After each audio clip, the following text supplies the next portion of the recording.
Hi all welcome back to Yash ಅಡುಗೆ ಮನೆ. ನಾನು ಬಂದಿರೋದು ಮತ್ತೊಂದು ರೆಸಿಪಿಯೊಂದಿಗೆ. ಆಲೂಗಡ್ಡೆಯಿಂದ ಒಂದು ಸ್ನ್ಯಾಕ್ಸ್ನ ಮಾಡೋದು ಈಸಿಯಾಗಿ ಆ್ಯಂಡ್ ಟೇಸ್ಟಿಯಾಗಿ ಕೂಡ ಇರಬೇಕು, ಆ ಥರದ ರೆಸಿಪಿ ಇದು.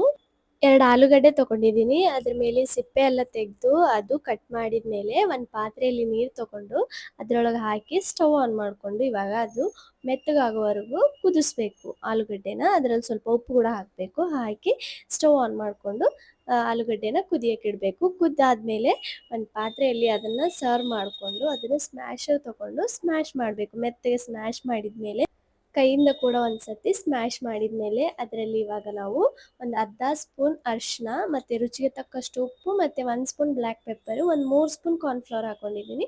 ಹಾಕ್ಕೊಂಡು ಚೆನ್ನಾಗಿ ಮಿಕ್ಸ್ ಮಾಡಬೇಕು. ಚೆನ್ನಾಗಿ ಮಿಕ್ಸ್ ಮಾಡಿದ ಮೇಲೆ ಇವಾಗ ನಾವು ಕೈಗೆ ಎಣ್ಣೆನ ಸವರ್ಕೊಂಡು ನಮ್ಗೆ ಯಾವ ಶೇಪ್ ಬೇಕೋ ಆ ಶೇಪ್ನಲ್ಲಿ ನಾವು ಇದನ್ನು ಮಾಡ್ಕೊಳ್ಬೋದು. ಬಾಲ್ ಶೇಪ್ ಕೂಡ ಮಾಡ್ಕೊಳ್ಬೋದು ನೀವು, ಆದರೆ ನಾನು ಹಿಂಗೆ ಮಾಡ್ಕೊಂಡಿದ್ದೀನಿ ಚೆನ್ನಾಗಿರುತ್ತೆ ಅಂತ. ನೋಡೋಕೆ ಕೂಡ ಚೆನ್ನಾಗಿರುತ್ತೆ, ತಿನ್ನೋಕೆ ಕೂಡ ಚೆನ್ನಾಗಿರುತ್ತೆ ಅಂತ ಹಿಂಗೆ ಮಾಡ್ಕೊಂಡಿದ್ದೀನಿ.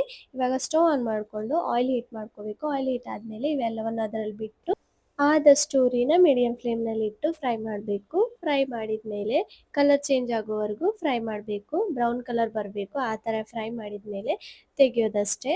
ತುಂಬ ಟೇಸ್ಟಿಯಾಗಿರುತ್ತೆ. ಈವ್ನಿಂಗ್ ಟೈಮ್ನಲ್ಲಿ ಟೀ ಜೊತೆ ಒಳ್ಳೆ ಕಾಂಬಿನೇಷನ್ ಅಂತಲೇ ಹೇಳ್ಬೋದು. ತುಂಬ ಕ್ರಿಸ್ಪಿಯಾಗಿ ಕೂಡ ಇರುತ್ತೆ ತಿನ್ನೋದಕ್ಕೆ ಕೂಡ. ತೆಗೆದು ಒಂದು ಪ್ಲೇಟ್ನಲ್ಲಿ ಹಾಕಿದ ಮೇಲೆ ಅದ್ರ ಮೇಲೆ ಸ್ವಲ್ಪ ಖಾರ ಉದುರಿಸಿ ನೋಡಿ, ಇವಾಗ ಸೌಂಡ್ ಕೇಳಿ ಎಷ್ಟು ಕ್ರಿಸ್ಪಿಯಾಗಿ ಬಂದಿದೆ ಅಂತ. ನೀವು ಕೂಡ ಮನೆಯಲ್ಲಿ ಒಂದ್ಸಲ ಟ್ರೈ ಮಾಡಿ ನೋಡಿ. ತುಂಬ ಈಸಿಯಾದ ಸ್ನ್ಯಾಕ್ಸ್, ತುಂಬ ಕಡಿಮೆ ಇಂಗ್ರೀಡಿಯೆಂಟ್ಸ್ನಿಂದ ಮಾಡ್ಬೋದು.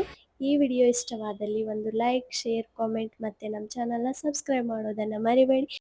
ಇಂಗ್ರೀಡಿಯೆಂಟ್ಸ್ ಎಲ್ಲನೂ ಡಿಸ್ಕ್ರಿಪ್ಷನಲ್ಲಿ ಕೊಟ್ಟಿರ್ತೀನಿ, ಒಂದ್ಸಲ ಚೆಕ್ ಮಾಡಿ. ಮತ್ತೆ ನೆಕ್ಸ್ಟ್ ವಿಡಿಯೋದಲ್ಲಿ ಸಿಗ್ತೀನಿ. ಅಲ್ಲಿವರೆಗೂ ಬಾಯ್.